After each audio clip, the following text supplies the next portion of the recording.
obviously they had the number 1 overall pick. Of course, they got a new head coach, and then then by a process of elimination by that, they also got a new coaching staff as well. So Wyatt, was Trevor Lawrence their best draft pick? Oh yeah. Oh yeah. I mean, this is one of the top quarterback prospects that we have seen of all time. This guy is up in the ranks with like John Elway, with Andrew Luck, with Vince Young, of course, who didn't pan out to be anything. Peyton Manning. These are the names that are tossed around with this high of a draft prospect in Trevor Lawrence. He is with that class, and I think that there are every 5 to 10 years there is a select few prospects that you can just look at and know they're going to be successful in the league. And I think this year was very impressive because, in my opinion, I think there was 2. Trevor Lawrence is one of them. I am very, very high on the fact that I think he will be successful in the league. And Kyle Pitts. I think Kyle Pitts is going to be a Hall of Famer when he's done. When he leaves the game of football, just as long as injuries don't hold him back, he will be a Hall of Famer in my opinion. So, but Trevor Lawrence, you're speaking on the Jaguars. Trevor Lawrence, we saw what he did in college. National champion his freshman year. Was in the college football playoffs every single year. Did not lose a single regular season game. The guy is bred to win. He does not lose. He does not lose, and he is entering a culture where losing is the norm in Jacksonville, and he is going to turn that around with Urban Meyer. It's funny because these are both 2 guys who are all about winning, and Urban Meyer has a track record of coming into places and just changing the whole thing. You've got Bowling Green, which he switched all around. You've got Utah, which he switched all around. Florida, I mean, you got to think he won a national championship with a murderer, with potheads, drug heads, and a preacher leading them on the offensive side of the ball. Won a national championship with that crew. Then he flips to Ohio State, wins a national championship there. The whole group is bred to win, and I think the Jaguars are making a lot of really good moves for their future, and starting off the draft with Trevor Lawrence was huge for them. Tori, let me ask you this question real quick. How many undefeated quarterbacks have there been in the NFL? 0.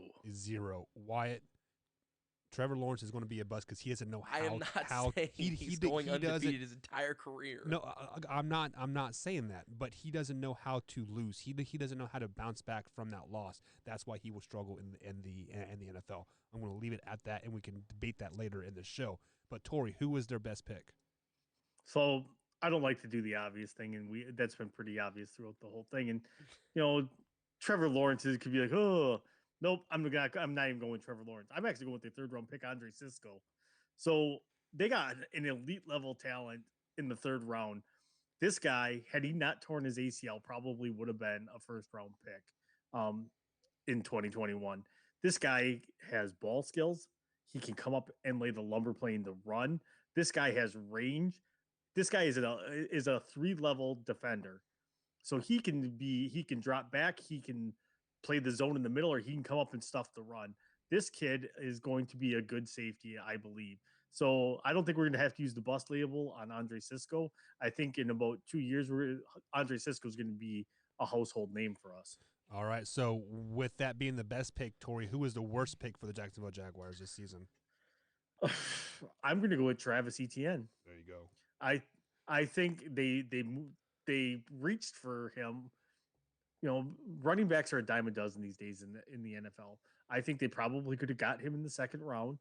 You didn't need to go up and to use the 1st-round pick on him. The only reason I think that they did that was to appease Trevor Lawrence and give him a sense of comfortability and a sense of having somebody else around him that he knows. Again, another NFL franchise that cares about what their quarterback thinks. Sorry, Tori, go ahead. I didn't mean to bust you.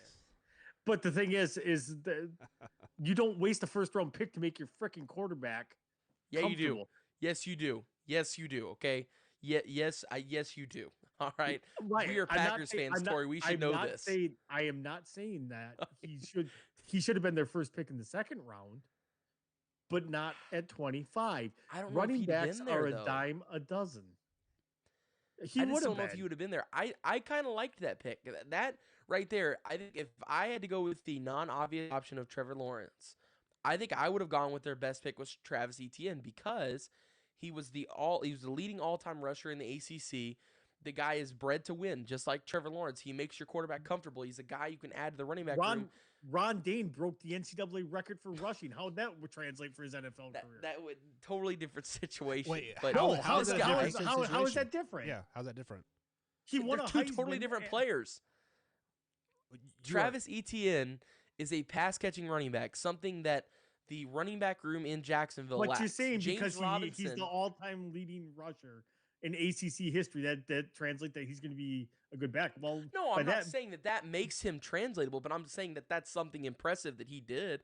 I mean, he ran the crap out of the ball while he was there, and he did a really good job of it, punched it in the end zone a bunch. They won a national championship. They went to 2 national championships and lost to arguably the greatest assembled college football team, or one of the greatest assembled college football teams of all time, the 2018 LSU Tigers. They lost to Ohio State, a really good team who ended up losing to another greatly assembled team, the Alabama Crimson Tide from this year. So, I mean, it's a good team. These guys are they are bred to win. That is huge in this league. They are confident in themselves. They are great football players. And you, like you said, you add a sense of comfortability for Trevor Lawrence. You add that key piece to where he now has somebody there. He's not all by himself. He's not a big fish he's not a little fish in a big pond right now. He's got somebody there he can relate to that's going through the same stuff that he is. And why? So they can both cry that they're both in Jacksonville? Yeah. Well, possibly, but and also James Robinson is a great running back. He is, but he couldn't catch a ball to save his life. So Travis Etienne adds to your pass catching side. He has possibly the best route running of all the running backs in this draft outside of Najee Harris. He might even have a better route running package than Najee Harris. I don't know. It depends on how their packages relate to the NBA. Oh my God, the NFL. I'll need to see that first, but. I don't know. I kind of like the pick of Etienne. I think that he adds a whole new dynamic to the offense. Do what? That's because you're young and don't know any better at this point. You're enamored by his name. That's what it is. You're not You're not looking at it from a logical standpoint. Yeah, I know. I do like his name though. You got to admit, Etienne's a pretty cool name. I mean, come on, Torrey Etienne, Wyatt Etienne. I mean, that's. So fun fact. I have a buddy in high school that spelled his name just like that. His last name, but his name was Etienne, not Etienne. So, Etienne? Yeah. Wow. Which is weird. But what is your draft grade for the Jaguars, Wyatt? Yeah, draft grade. I give him an A-. I think it was a great draft. Like if I had to choose a worst pick, I would say Jordan Smith, defensive end out of UAB. But once again, I'm in that same situation we've seen a lot. If I had to choose a worst pick, I don't think there was a worst pick. But like I said, if I had to, I guess I would go with him because I don't know. Honestly, I think everybody was a good pick. I guess he's the worst of the good picks. That's why I would go with him. But overall, I give him an A- because of that reason. I think he's filled a lot of needs that they had. I think they did a lot of stuff to make their quarterback happy. Ironically, he's a rookie. He hasn't even stepped foot into the locker room yet, and they're already trying to make him happy. It's funny how that works. And then some other franchises in the NFL have had quarterbacks for almost 20 years and can't figure out how to make them happy. I don't know. Why it continues funny how that works. Butthurt ways that Aaron Rodgers is getting traded. But Torrey, what is your grade for the Jacksonville Jaguars? I gave him an A. The only thing that kept this from being an A+ is the Etienne pick. Because this is a team that is not very good. It's going to take a couple of years. And what did they do? They took the draft capital. They filled positions of need. I'm not a big fan of the Etienne pick. And the other pick that I'm not real thrilled with either is Luke Farrell, but he's probably going to be more of a blocking tight end for them anyways, because now they've got, I don't know, some jackwagon that tried to play quarterback and had a spaghetti arm and then cried and went and tried to play baseball. Now he's going to try to play football again at 33.